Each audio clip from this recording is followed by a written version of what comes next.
एक व्यक्ति जंगल से गुजर रहा था। उसने झाड़ियों के बीच एक सांप को फंसा हुआ देखा। सांप ने उससे सहायता मांगी तो उसने एक लकड़ी की सहायता से सांप को वहां से निकाल दिया। बाहर आते ही सांप ने उस व्यक्ति से कहा कि अब मैं तुम्हें डसूंगा। उस व्यक्ति ने कहा कि मैंने तुम्हारे साथ अच्छा व्यवहार किया, तुम्हें झाड़ियों से निकाला और तुम मेरे साथ गलत करना चाहते हो। सांप ने कहा कि हाँ, भलाई का जवाब बुराई ही है।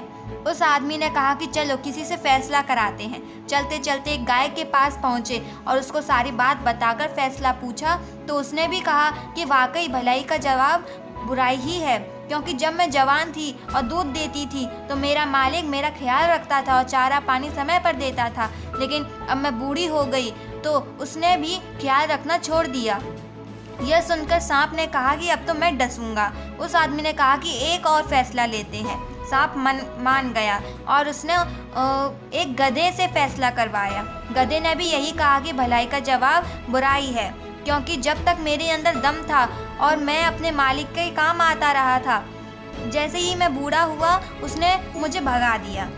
सांप उसको डसने ही वाला था कि उसने मिन्नत करके कहा कि एक आखिरी अवसर और दो। सांप के हक में 2 फैसले हो चुके थे, इसलिए वह आखिरी फैसला लेने पर मान गया। अब की बार वह दोनों एक बंदर के पास गए और उसे भी सारी बात बताई और कहा, फैसला करो। बंदर ने आदमी से कहा कि मुझे उन झाड़ियों के पास ले चलो, सांप को अंदर फेंको और फिर मेरे सामने बाहर निकालो, उसके बाद ही मैं फैसला कर सकूंगा। वह तीनों वापस उसी जगह पर गए।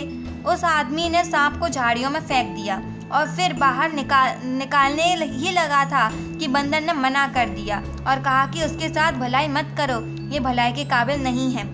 तो इस कहानी से हमें यह शिक्षा मिलती है कि यकीन मानिए वो बंदर हमसे ज़्यादा बुद्धिमान था।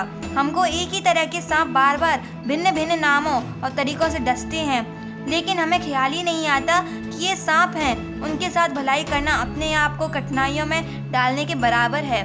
धन्यवाद दोस्तों।